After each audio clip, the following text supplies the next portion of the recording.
You woke up in the morning and you head out of the shed. You got this idea, it's floating on your head. As you open the door, don't forget you. While you were here, what you gonna do? Hammer and chisel, yes you knew that you would. Oh yeah, timber, it's feeling good, it's wood. You hopped on your hobby hook, you gave a big shout. Giddy up, yee-ho, it's a timber. So I'm having a little bit of a dilemma. I actually feared that the moment I pulled this off and stained it, that the shelf wouldn't be going back on. Got this idea. I will have a series of hanging tool racks along the wall. The workbench comes right to the front of the shed. So essentially, I've got to stand on this to keep my feet out of the mud. And if it's raining, I don't cut timber. So this bench here needs to be moved that way. First thing that I want to do to be able to enable this change is to rearrange these pallets. Move this pallet 495 this way, and hopefully I don't disturb the chocks too much. And then I'll do the same with this and drag it over here. Essentially, that's what makes up my floor, is random blocks of timber to try and keep them all level. And you'll notice here, that workbench, rather than sitting on the pallets, goes straight through and sits on its own blocks on the ground here. And that makes it really solid. If I had it sitting on these pallets, it would struggle. I'm going to now empty that entire main workbench into that corner there. Start at one end, move to the other. All right, that wasn't so bad. The bad part's about to start. Well, there you go. So I'll give you a look under my bench. You haven't had a good look at its structural integrity. Well, it's actually structurally very sound. It's just not very straight. So you can see here, there's a cavity that runs all the way along. And then if you go down another level, there's a bigger cavity. I have to get that down here. As you can see, it doesn't want to move. I'm going to have to free it up a little bit. So I really did make this solid.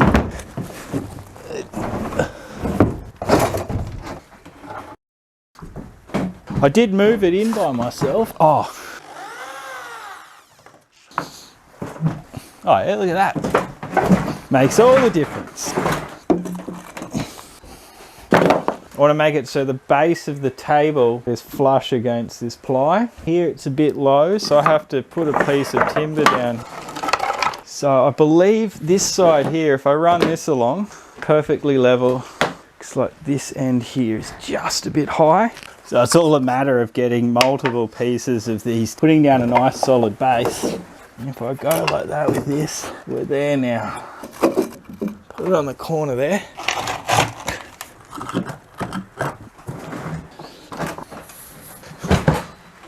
So that end's fine, and this one here isn't. What I can tell you now is some perseverance. Okay, this is level. Now that I've got that there, going to drill in these plates. My next goal is to try and get that bench over there to be the same height. Oh, well, it appears now that I've got this table to the right level on both sides. It actually now lines up. So this one here, I actually did a quick fix up on one post last night, and now it's level. That pretty much means that I can move forward. So essentially what I'm going to do is bludgeon this one into place. Jump up and down on it. There we go, look at that. Back to having a floor. So I place this end down perfectly in line with that. Actually looks pretty good. That's my main area between the two benches. This spot here, I've already got a bit of floor that's nearly wide enough, so I'm just going to extend it to that edge over there and across here. That's temporary because I'm going to be building another table that will line up with the edge of this, and it's going to have the router table. And that way, my router here, my work saw here, my main workbench here, and on the other side, this will be sort of a prep area. And then along that wall, I'm going to have all my tool hangers going around to that corner, and then I'll have this little space down here to play in the mud.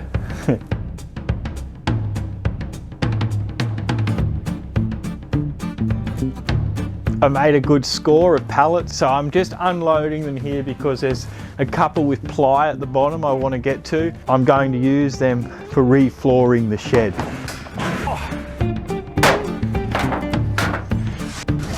And here is the one that I wanted, right at the bottom. My floor continues. Managed to get these workbenches in place. They are level. And so I've actually done the hardest part of all the work. The rest is making up 3 pieces of pallet flooring that fit the gaps. I have got something for that. This is a homemade pallet out of bits of scrap timber and such. Just going to widen this enough to fit in the gap at the front. Coincidentally is exactly the right length. It's got a little bit of character too. I really like this piece of floor. It feels good underfoot. So that's why I'm going to make sure it gets used. It can go straight on the workbench in preparation for later. Let's get to it. What was that? What are you saying, Bunny? So first off, I'm going to measure 65 wide just to confirm. I should throw this measuring tape out at Catches. It's extremely cheap. This one is not so extremely cheap, but at least it runs smooth. And that is 180, so 65. So I basically got to get, so 150 millimeter. I've decided with going ahead and using just 2 of these planks. I've got this one here that's got a giant split down it. And I got this one here that's got a giant knot in it. So I'll use these 2 planks to extend the piece of floor. To do this, I essentially have these cross members here that help support it. Because I've got all these offcuts from when I made my bench. And so I can, I would be able to, but they are too wide. Now I can cut them down and I could glue them in. That'll save me time. I don't have to pull it apart. So what I'm going to do is find my hearing aids. Holy shit, they're right there. I'm just going to see which ones of these fit in. Well, apparently none of them. And that's what I was looking for, something that fit nice and tight. When I'm building knock-up things like that, I like to use some of the nails I've pulled out of pallets. And look, you know, if I can use all them, that's hundreds of dollars that I save.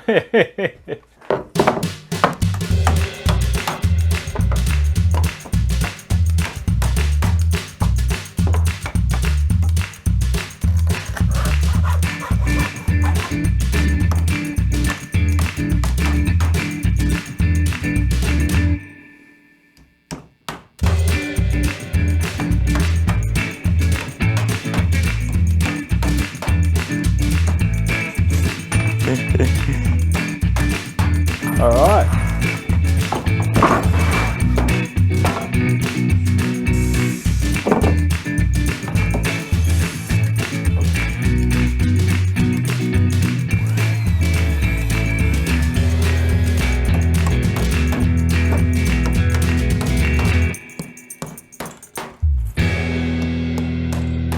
All right, that's all nailed in now. I'm just going to tidy up the space.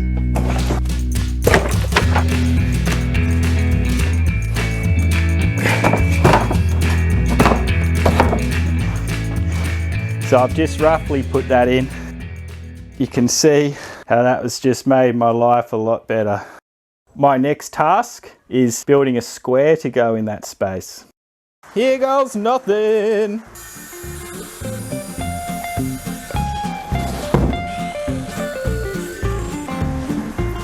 I didn't do this on one piece because I thought, oh geez, it's a free piece of plywood. I don't want to waste 20 cents on that. Just mangled it.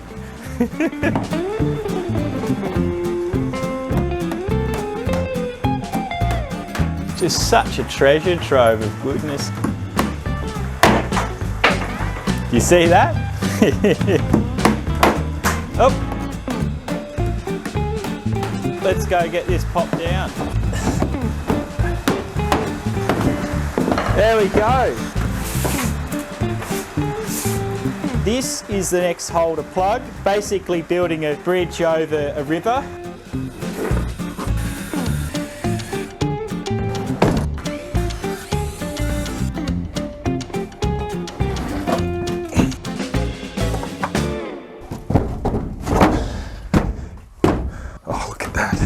right, I'm very happy with that. I've got those 2 segments in. I got the piece at the front done. So the floor on the main side of the shed is now complete. I can fully circumnavigate the main workbench, which means that I can now infeed when it's raining. See, I've already cluttered that space I made with plywood. It's a bit of a shuffle around the shed here. So now I've just got this small gap to fill.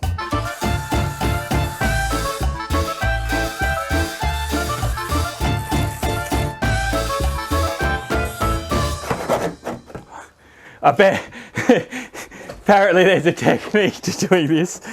It's one small step for man.